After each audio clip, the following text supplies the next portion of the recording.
마리아 막달레나는 과연 누구였을까? 교회가 매춘부로 만들어버린 이 여인은 실은 예수가 가장 신뢰했던 사람이었을까? 만약 당신이 그녀에 대해 배운 모든 것이 잘못된 거라면 2000년 동안 또 무엇이 숨겨져 왔던 걸까? 우리는 그 답을 찾아 나섰다. 그리고 우리가 발견한 것은 막달레나뿐 아니라 예수 자신을 바라보는 시선까지 완전히 바꿔놓는다. 수백 년 동안 우리에게 전해진 이미지는 언제나 같았다. 마리아 막달레나는 참회한 죄인이었고 눈물로 예수의 발을 씻고 스승의 자비로 용서받은 거리의 여인이었다. 이 이야기는 절대적인 진실처럼 세상에 퍼졌고 미사에서, 회화에서, 영화에서, 학교 교과서에서 반복되었다. 그런데 원문 복음서로 돌아가 그 장면에서 마리아 막달레나의 이름을 찾아보면 그 이름은 아예 거기에 없다. 예수의 발에 향유를 부은 여인의 신원은 밝혀지지 않았다. 이름이 없다. 이 이름 없는 여인을 막달레나와 동일시한 것은 6세기에 벌어진 선택이었다. 교황 그레고리오 1세가 서로 다른 3명의 여성 인물을 하나로 합쳐 구원받은 매춘부라는 이미지를 만들어낸 것이다. 이 결정은 성경 본문에서 나온 것이 아니라 정치적 해석에서 비롯된 것이었고 그 해석이 역사에 너무 깊이 뿌리를 내린 나머지 오늘날까지도 대부분의 사람들이 의심 없이 그대로 믿고 있다. 우리는 이 데이터를 공리라는 수사 분석용 인공지능에 입력했다. 정경 복음서의 기록, 지난 수세기에 걸쳐 발견된 외경 문서, 그리고 초기 기독교에 관한 가장 최근의 학술 연구까지 함께 넣었다. 목표는 단순했다. 마리아 막달레나에 관해 존재하는 모든 자료를 교차 분석하여 기록과 허구를 가려내는 것이었다. 그렇게 드러난 초상은 종교적 전통이 가르쳐온 것과는 사뭇 달랐다. 공식 복음서, 교회가 인정하는 바로 그 복음서에서도 마리아 막달레나는 거의 아무도 눈치채지 못하는 중요한 위치를 차지하고 있다. 그녀의 이름은 결정적인 순간마다 거명된다. 다른 제자들이 도망칠 때 십자가 아래에 서 있었다. 부활 후 예수가 가장 먼저 모습을 나타낸 사람이 바로 그녀였다. 복음서에서 예수를 따르던 여성들의 이름을 나열할 때 그녀의 이름은 항상 맨 앞에 나온다. 다른 누구보다도 먼저. 정경만 놓고 봐도 그녀는 주변부 인물이 아니었다. 핵심 인물이었다. 공식 복음서를 벗어나 교회가 거부한 문서들로 들어가면 그 그림은 더욱 강렬해진다. 1945년 이집트 나그 함마디 지역에서 1500년 넘게 땅속에 묻혀있던 고대 필사본들이 발견되었다. 그 중에 빌립보 복음서가 있었다. 이 문서에서 마리아 막달레나는 예수의 동반자라고 불린다.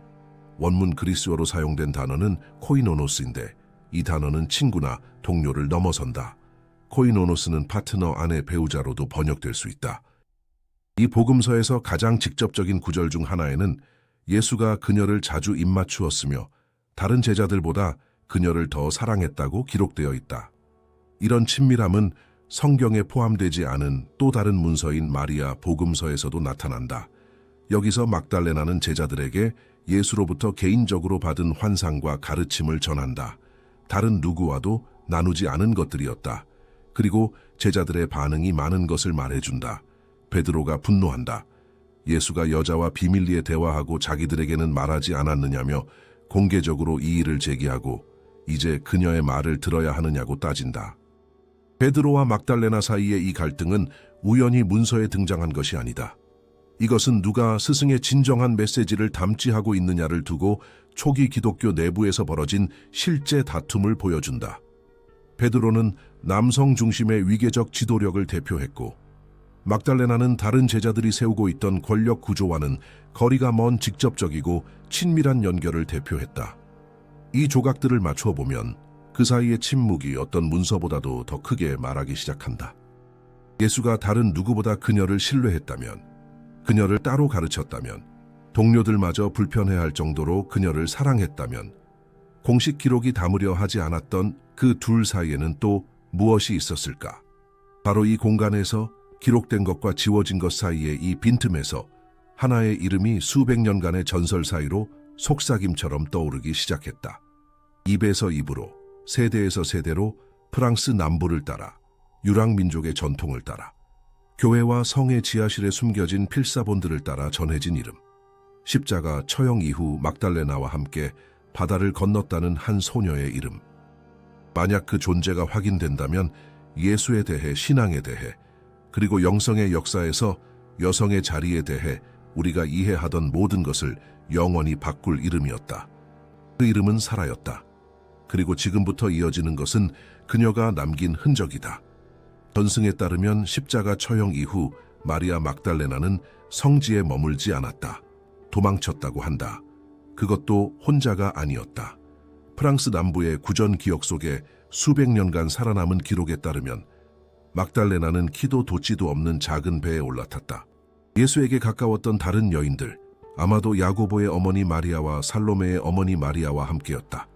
이 배는 뚜렷한 방향 없이 지중해를 건넜다고 한다. 기록들이 이름 붙이지는 않지만 여운으로 남겨두는 어떤 힘에 이끌려 프랑스 남부 프로방스 해안에 도착했다. 그 배 안에 갈색 피부의 젊은 여인이 있었다. 공식 문헌이 아닌 사람들의 입에 이름이 기억된 소녀, 사라. 이 이야기가 뿌리를 내린 도시는 지금도 존재한다. 생트마리 드라메르라는 이름의 마을이다. 해안가의 작은 마을로 매년 5월이면 그 어떤 가톨릭 전례력에도 없지만 수천 명이 유럽 전역에서 건너와 목격하는 일이 벌어진다. 각지에서 온 로만이 사람들이 대규모 행렬을 이루어 도착하고 성당 주변에 야영지를 꾸리고 며칠에 걸쳐 제도권 종교가 한 번도 인정한 적 없는 한 인물을 기린다. 칼리의 사라, 검은 사라. 그녀의 상은 성당 아래 어두운 지하 예배당에 안치되어 있다. 형형색색의 망토를 두르고 켜진 촛불과 꽃에 둘러싸여 있다. 행렬의 날이 오면 사라의 상이 팔에 안겨 바닥까지 옮겨진다. 홍상의 발이 짠 바닷물에 닿는 순간은 세례이면서 동시에 재탄생처럼 보인다. 군중이 노래하고 울고 그녀의 이름을 외친다. 그러고 나면 사라는 다시 지하 예배당으로 돌아가 다음 해 사람들이 다시 그녀를 빛 속으로 데려올 그 다음 번을 기다린다. 우리는 공리의 이 전통의 역사 기록들을 입력하고 교회 문서, 프로방스 지방의 행정 기록, 그리고 로마니 문화에 관한 민속지학 연구를 교차 분석했다. 그 결과 최소한 9세기까지 거슬러 올라가는 연대기가 나타났으며 팔레스타인에서 온 성녀들과 함께 상륙한 한 젊은 여인에 대한 흩어진 언급들이 확인되었다. 이 젊은 여인의 정체는 공식 기록에서 명확히 규정된 적이 없었고 어쩌면 바로 그렇기 때문에 수백 년에 걸쳐 그토록 다양한 이야기들이 생겨났을 것이다. 일부 역사학자들에게 사라는 이미 그 지역에 살던 이집트인 하녀로 여인들이 해안에 도착했을 때 이들을 맞이한 인물이었다. 다른 이들에게 사라는 배 안에 함께 타고 온 젊은 여인이었고 박해를 피해 도망친 일행의 일원이었다. 그러나 앞에 두 가지보다 더 오래되고 훨씬 더 도발적인 세 번째 해석이 존재한다. 로마니 공동체와 유럽비의 전통의 특정 서클에서 전해지는 이 이야기에서 사라는 누구의 하녀도 아니었다. 그녀는 딸이었다. 예수와 마리아 막달레나의 딸로 아직 어릴 때 급히 성지를 빠져나왔다. 이 소녀를 살려두는 것은 많은 이들이 지우고 싶어 했던 진실의 불씨를 살려두는 것이었기 때문이다. 사라라는 이름은 히브리어로 공주를 뜻한다. 이것은 사소한 세부 사항이 아니다. 성경 전통에서 이름은 정체성과 소명을 담는다. 구약 성경의 사라는 아브라함의 아내이자 이삭의 어머니, 이스라엘 민족의 혈통을 시작한 여인이다. 예수와 막달레나의 딸로 전해지는 아이에게 같은 이름을 붙인 것은 단순한 우연 이상이었을 것이다. 그것은 하나의 선언이었다. 글로 쓰지 않고도 이 아이가 성스러운 무언가의 계승을 자신 안에 품고 있다고 말하는 방법이었다. 로마니 사이에서 이 연결은 학문적 증명을 필요로 한 적이 없다. 로마니 민족은 사렉에서 어떤 제도도 자신들에게 주지 않은 것을 발견했다. 자기들과 닮은 수호자를. 어두운 피부에 공식 직함도 없고 성전도 없고 권력자들의 인정도 없지만 역시 늘 주류 밖에서 살아온 이들의 가슴 속에 살아있는 존재. 검은 사라는 잊힌 자들의 수호성인이 되었다. 기록에 나오지 않는 사람들, 대성당이 아닌 몸과 길 위에서 자기 믿음을 짊어지는 사람들의 수호자. 이 동일시는 권력이 기억을 지우려 할 때 기억이 어떻게 작동하는지에 대해 깊은 것을 드러낸다. 책을 태우면 역사는 노래 속으로 이사한다. 신전을 무너뜨리면 성스러움은 춤추는 이의 몸으로 옮겨간다. 로마니는 어떤 교황의 칙령도 닿을 수 없는 곳에 사라를 간직했다. 어머니에게서 딸에게로 이어지는 구전 속에 그 어떤 국경도 존중한 적 없는 길목의 의례 속에, 그래서 사라는 공식 역사에 그토록 거북한 존재인 것이다. 그녀는 통제 밖에서 살아남았다. 공인된 복음서에도 없고 시성도 되지 않았으며 전례력의 축일도 없다. 그러나 해마다 행렬이 바다로 내려가고 사라의 어두운 상이 파도에 닿을 때 수천 명의 사람들은 진짜 무언가 앞에 서 있다고 느낀다. 존재하기 위해 허가가 필요 없는 무언가. 남는 질문은 왜 이 가능성이 그토록 오랜 세월 동안 그토록 큰 권력을 가진 이들을 불편하게 했느냐는 것이다. 그 답은 1982년에 출간된 한 권의 책으로 이어진다. 성배는 결코 잔이 아니었다고, 진짜 성배는 살과 피로 이루어져 있었다고 세상을 뒤흔든 그 책으로. 수백 년 동안 기사들과 왕들과 모험가들은 성배를 찾아 세상을 뒤졌다. 누구나 아는 이미지는 잔이다. 최후의 만찬에서 예수가 사용한 잔으로 초자연적인 힘을 지니고 유럽 어딘가에 숨겨져 있다는 것이었다. 이 탐색은 십자군 전쟁에 불을 지피고 중세 기사도 소설에 영감을 주었으며 서양 문명의 가장 큰 집착 중 하나가 되었다. 그런데 1982년 3명의 영국인 연구자가 이 이야기를 완전히 뒤집는 책을 출간했다. 마이클 베이전트, 리처드 리, 헨리 링컨이 성혈과 성배를 발표했는데 이 책의 핵심 주장은 단순하면서도 폭발적이었다. 그들에 따르면 성배는 잔이 아니었다.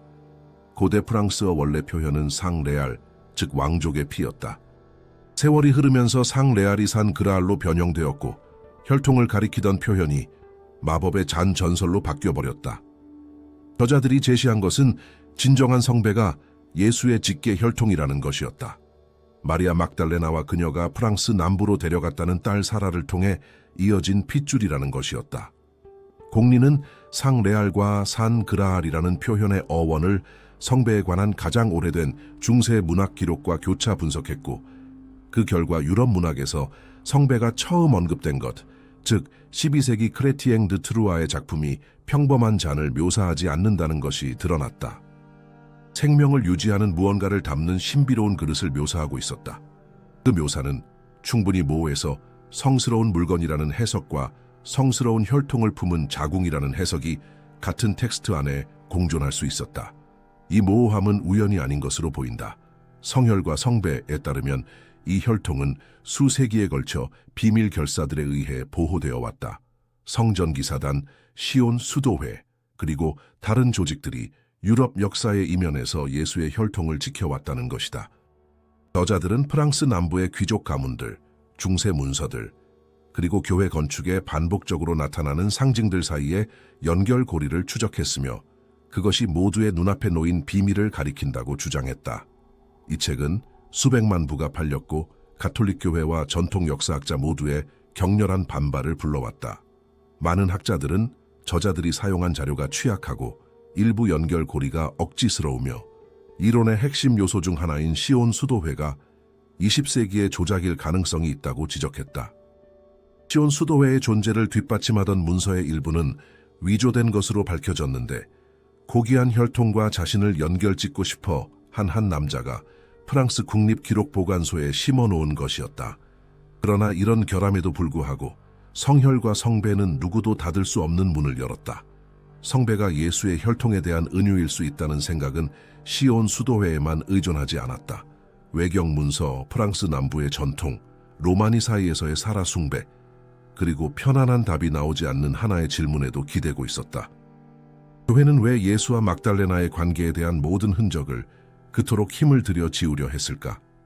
21년 뒤 이 아이디어는 전 세계적 파급력을 얻었다. 2003년 댄 브라운이 다빈치 코드를 출간했는데 이 소설은 성혈과 성배의 주장을 전 세계 8천만 명 이상이 읽은 스릴러로 탈바꿈시켰다. 이 책은 분명한 허구였지만 대중화시킨 개념들은 책장을 넘어 일상 대화 속으로 들어갔다. 하루아침에 나그 한마디도, 코이노노스도, 생트 마리 드라메르의 전통도 들어본 적 없던 수백만 독자들이 예수가 결혼했을 가능성, 막달레나가 전통이 가르친 것 이상의 존재였을 가능성, 성배가 상상해왔던 것과 전혀 다른 무언가일 가능성을 논하기 시작했다. 공식적 반응은 충격의 규모에 비례했다. 바티칸은 성명을 발표했고 주교들은 반박서를 집필했으며 신학자들이 줄거리를 조목조목 해체하라는 요청을 받았다. 그러나 씨앗은 이미 뿌려진 뒤였다. 이 질문은 더 이상 학자들만의 것이 아니었고 하나의 역사만 듣고 자란 사람들 사이로 퍼져나갔다. 갑자기 또 다른 이야기가 있을 수 있다는 것을 깨달은 사람들 사이로. 이 논쟁의 밑바닥에는 이론과 베스트셀러와 논란 아래에는 어떤 혈통을 증명하거나 반증하는 것을 넘어서는 무언가가 있다. 기독교의 역사가 등식의 절반을 빼놓았다는 인식이다.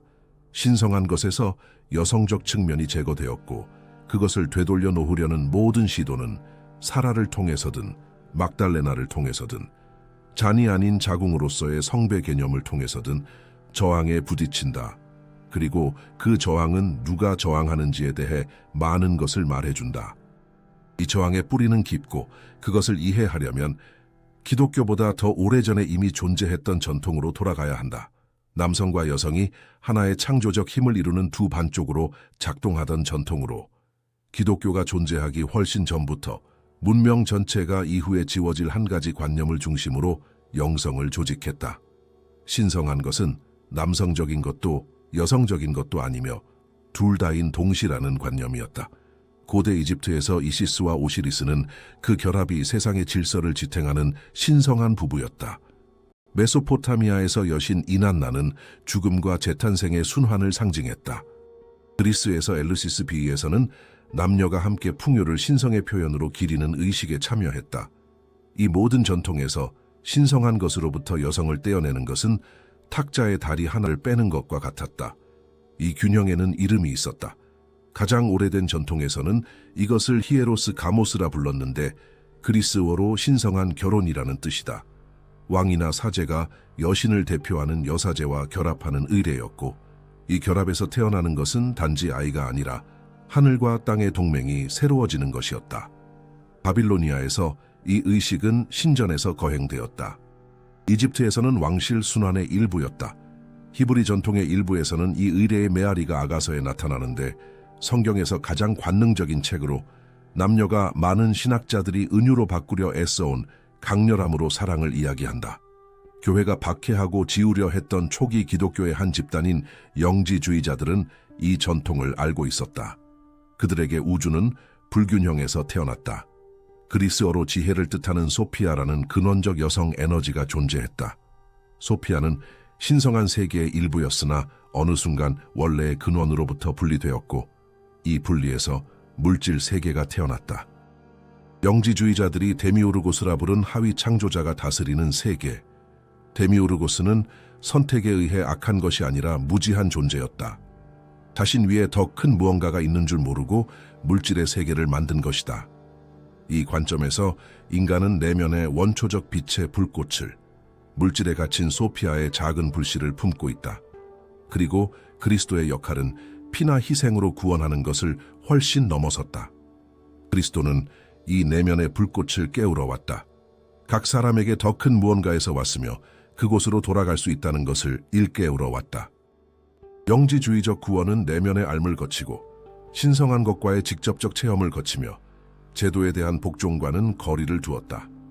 복리는 나그 함마디의 영지주의 문서들을 이집트, 바빌로니아, 히브리 기록에서 발견된 히에로스 가모스 전통과 교차 분석했고 이 모든 문화에서 반복되는 패턴을 확인했다.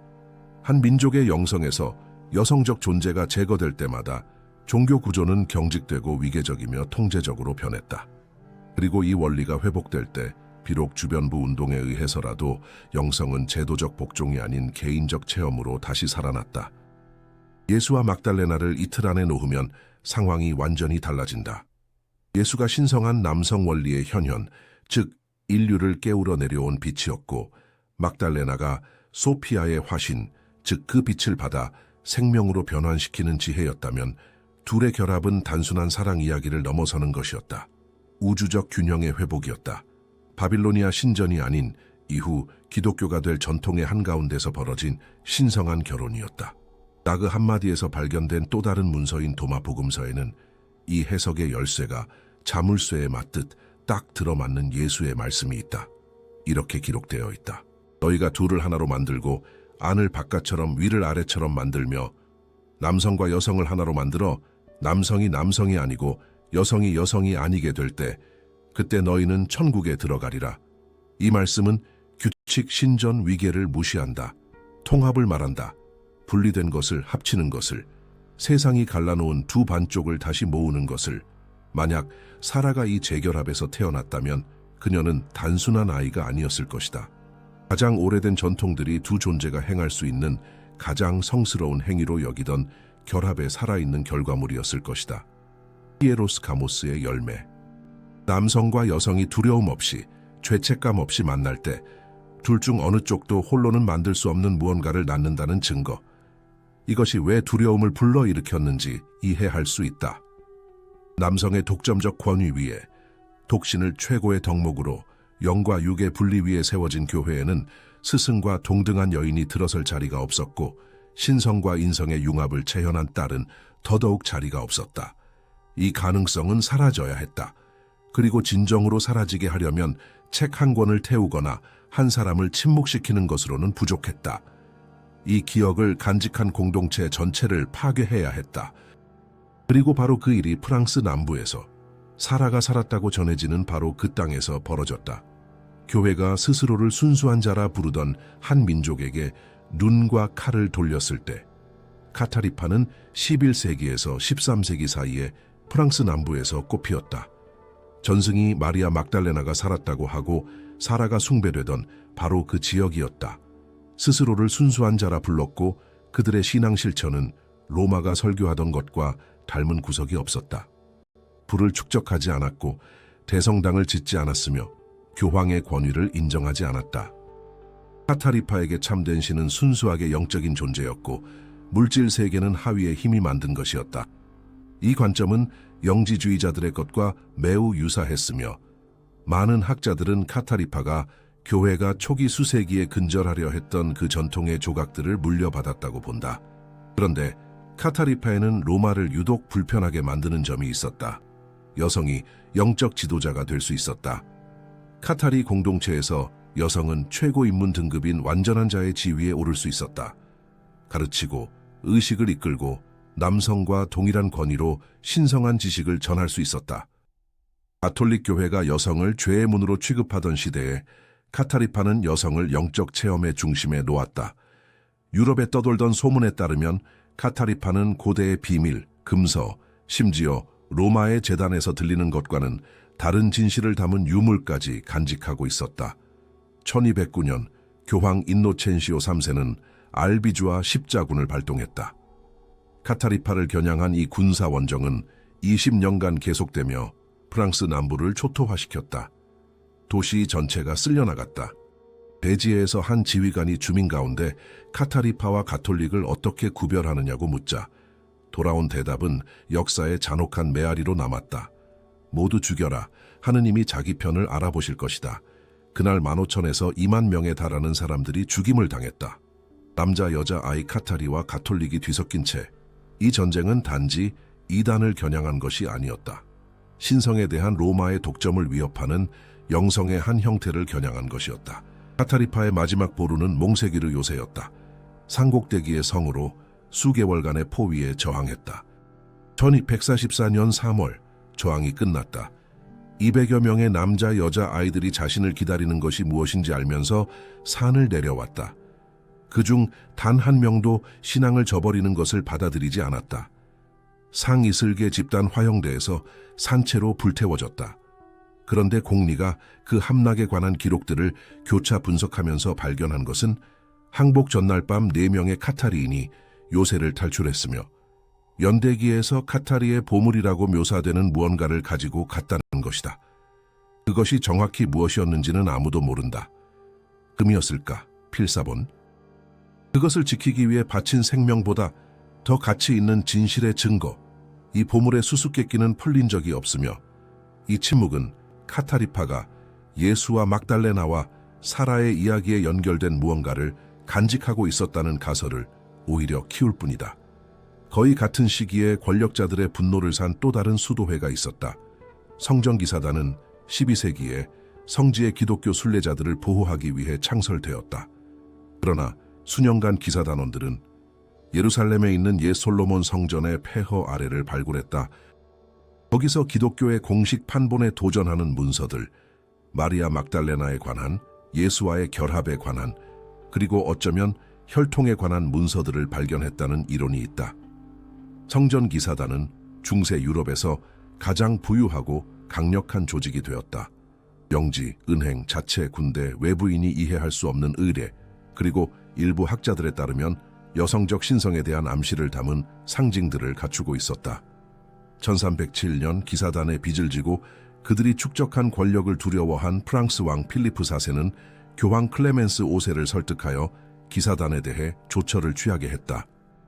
그해 10월의 13일 금요일, 프랑스 전역에서 수백 명의 기사단원이 동시에 체포되었고 고문을 받고 아마도 저지르지 않은 이단을 자백하도록 강요당했다. 기사단 총장 자크 드 몰레는 1314년 화형대에서 죽었다. 그와 함께 기사단이 축적한 모든 것이 공식적으로 사라졌다. 그러나 그 지식이 불길 속에서 죽지 않았다고 기사단과 카타리파가 연결되어 있었으며 그 유산이 유럽 전역에 흩어진 암호와 상징 속에서 계속 전해졌다고 믿는 이들이 있다. 이 흔적이 이어지는 가장 흥미로운 장소 중 하나가 프랑스 남부의 작은 성당 렌르샤토이다. 19세기 말 사제 베랑제 소니에르가 성당 보수 중 기둥 안에 숨겨진 문서를 발견했다. 얼마 지나지 않아 소니에르는 설명할 수 없는 불을 손에 넣었다. 성당 전체를 보수하고 그 공간을 기이한 상징들로 채웠다. 마리아 막달레나에 대한 언급, 뒤집힌 이미지, 평범한 본당에는 어울리지 않는 세부 장식들. 그가 무엇을 발견했는지는 끝내 밝히지 않았다. 그러나 그의 침묵, 설명 불가능한 재산, 그리고 막달레나에 대한 집착은 우리가 이미 아는 한 방향을 가리킨다. 카타리파와 성전 기사단, 그리고 예수 곁을 걸었던 여인을 잇는 무언가. 그리고 이 모든 것을 꿰는 실은 계속해서 같은 이름으로, 죽기를 거부하는 같은 속삭임으로, 해마다 지중해의 물결 속에서 다시 태어나는 같은 어두운 얼굴로 이어진다. 복음서가 파괴되고 영지주의자들이 박해당하고 카타리파가 불태워지고 성전기사단이 처형당했다. 그런데도 그녀의 이름은 살아남았다. 도서관 밖에서, 박물관 밖에서, 자물쇠와 비밀번호로 보호된 기록보관소 밖에서, 사라는 어떤 제도적 권력도 침투할 수 없는 유일한 곳에서 살아남았다. 허락을 구하지 않고 믿는 이들의 신앙 속에서. 해마다 5월이 프랑스 남부에 찾아오면 생트마리드라메르의 작은 마을에서 어떤 공식 문서로도 설명되지 않고 어떤 종교 권위도 통제하지 않는 일이 벌어진다. 로마니가 온다. 먼 길에서, 여러 나라에서 대성당이 필요 없는 헌신을 눈에 담고서 온다. 성당 주변에 야영지를 치고 모래 위에 모닥불을 피우고 며칠 내내 바티칸이 한 번도 인정한 적 없는 한 여인을 위해 노래하고 기도하고 춤을 춘다. 행렬의 순간이 오면 사라의 상이 지하 예배당에서 나와 군중의 팔에 안겨 바닷가까지 옮겨진다. 거기서 그녀의 발이 물에 닿는다. 로마니는 그 순간 사라가 다시 태어난다고 믿는다. 그리고 다시 태어남으로써 정해진 지붕 없이, 세상이 유효하다고 인정하는 서류 없이, 권력자의 식탁에 자리 하나 보장되지 않은 채 사는 모든 이에 대한 보호를 새로이 한다고. 차이는 한눈에 보인다. 한쪽에는 수세기의 권력, 대리석 대성전, 수십 년이 걸리는 시성 절차를 가진 제도가 있다. 다른 한쪽에는 인정받은 족보도 없고 기록된 기적도 없고 전례력에 이름 한 줄 없는 어두운 피부의 여인이 있다. 그런데도 해마다 그 해안에서 어떤 공식 성인도 따라올 수 없는 힘으로 수천 명을 끌어당긴다. 사라는 시성된 적이 없다. 아마 영원히 시성되지 않을 것이다. 시성한다는 것은 그녀의 역사를 인정한다는 뜻이고, 그녀의 역사를 인정하면 교회가 2000년간 다들여 애써온 질문들이 열리기 때문이다. 공리는 지난 150년간 프랑스 카마르그 지방의 순례 기록을 분석했는데, 교회가 이 신심을 적극적으로 억제하려 한 시기에도 사라 지하 예배당의 방문자 흐름이 꾸준히 유지된 것을 확인했다. 지역 금지령, 공인된 다른 인물에게 신심을 돌리려는 시도, 본당 사제들에 대한 압력, 그 어느 것도 효과가 없었다. 사라는 그녀에게 쏟아진 모든 것에 저항했다. 그리고 저항할 수 있었던 것은 존재하기 위해 어떤 구조에도 의존하지 않기 때문이다. 구전 전통 속에, 로마니 어머니가 딸에게 가르치는 노래 속에, 세대를 이어 반복되는 춤사위 속에, 온 민족이 그 인물에게서 자기 자신의 거울을 발견하는 방식 속에 사라는 살아있다. 사라는 이 지점에서 단순한 역사적 질문이기를 멈추고 더 큰 무언가가 된다. 그녀가 상징하는 것은 예수에게 딸이 있었느냐 없었느냐의 질문을 넘어서기 때문이다. 사라는 강제로 떼어놓았던 두 힘이 다시 만나는 지점이다. 한쪽에는 로고스 신의 말씀, 질서를 잡고 이름을 부여하고 구조를 만드는 남성 원리가 있다. 다른 한쪽에는 소피아 고요한 지혜, 받아들이고 길러내고 씨앗을 생명으로 변환시키는 여성 원리가 있다. 영지주의자들의 관점에서 우주는 이 두 힘이 함께 걸을 때에만 제대로 작동한다. 하나가 억눌리면 세상은 절룩거린다. 그리고 세상은 오랫동안 절룩거렸다. 이 해석에서 사라는 로고스와 소피아의 재결합이 맺은 열매다. 한 남자와 한 여자의 딸일 뿐 아니라 하늘이 땅을 두려워하지 않고 영이 몸을 부끄러워하지 않는 온전한 영성에 살아있는 결과물이다. 그리고 성배는 여기서 가장 깊은 의미를 찾는다. 나무잔도 금잔도 아니다. 성배는 생명을 품는 그릇이다. 막달레나의 자궁이다. 사라다. 종이와 잉크에 의존하지 않기에 끊어질 수 없었던 무언가의 이어짐이다. 로마니는 아마 빌립보 복음서를 읽어본 적이 없을 것이다. 동반자를 뜻하는 그리스어 단어를 들어본 적도 없을 것이다. 영지주의자들이 누구였는지, 신성한 결혼이 무엇을 의미하는지 설명하지 못할 수도 있다. 그러나 그들은 안에서 우러나오는 방식으로 사라가 신성하다는 것을 안다. 그리고 책이나 공의회를 거치지 않는 이 알미야말로 어떤 화형대도 태울 수 없는 기억이 존재한다는 가장 강력한 증거일지도 모른다. 종이가 아닌 피 속에 사는 기억, 기록 보관소가 아닌 가슴 속에 사는 기억, 진실이기 위해 허가를 필요로 하지 않는 기억. 그것을 품은 이가 진실이라고 느끼기 때문이고 그것으로 충분하다. 생트 마리 드라메르의 지하 예배당에서 켜지는 촛불 하나하나가 소리 없는 저항의 행위이다. 바닷가에서 울려 퍼지는 노래 하나하나가 수세기에 걸쳐 강요된 침묵에 대한 응답이다. 사라의 어두운 상이 물에 닿고 사람들이 그녀의 이름을 외칠 때마다 묻혔던 무언가가 수면 위로 떠오른다. 이론으로서가 아니라 살아있는 경험으로서. 만약 제도의 벽 밖에서 살아남은 예수의 유산이 있다면 그것은 어쩌면 대성당 지하 금고에 숨겨져 있지 않을 것이다. 어쩌면 모두의 눈앞에 재단 없는 자기네 성녀를 품에 안고 내려놓은 적 없는 한 민족의 팔 안에 있을 것이다. 이제 남은 질문은 더 이상 과거에 관한 것이 아니다. 지금 이 말을 듣고 있는 당신에게 사라가 무엇을 의미하느냐에 관한 것이다. 모든 것은 마리아 막달레나에 대한 질문으로 시작되었다. 그녀가 정말 누구였느냐? 그리고 이 질문은 다른 질문들을 끌어당겼다. 마치 한 오래 실을 잡아당기자 늘 우리에게 보여주던 것 아래 숨겨진 직물 전체가 드러나듯이 막달레나는 우리를 외경으로 이끌었다. 외경은 우리를 사레계로 이끌었다. 사라는 우리를 프랑스 남부로, 로마니로, 재해석된 성배로, 불태워진 카타리파로, 처형된 기사단으로, 어떤 화형대도 파괴하지 못한 하나의 질문으로 이끌었다. 이제 이 모든 것이 지나고 답해야 할 것이 하나 남았다. 사라가 당신에게 무엇을 의미하느냐는 것이다. 특정 비의 전통에는 사라적 계보라는 개념이 있다. 이 계보는 혈통이나 누군가가 종이 위에 그릴 수 있는 가계도를 넘어선다. 의식의 계보다. 이 관점에 따르면 이 계보에 속하는 것은 유전학과는 거리가 멀다. 공명을 거쳐 전해진다. 말로는 표현하지 못하더라도 예수의 원래 메시지가 조직화된 종교가 전한 것보다 더 넓었다고 느끼는 사람들이다. 무언가가 빠져 있다고 감지하는 사람들.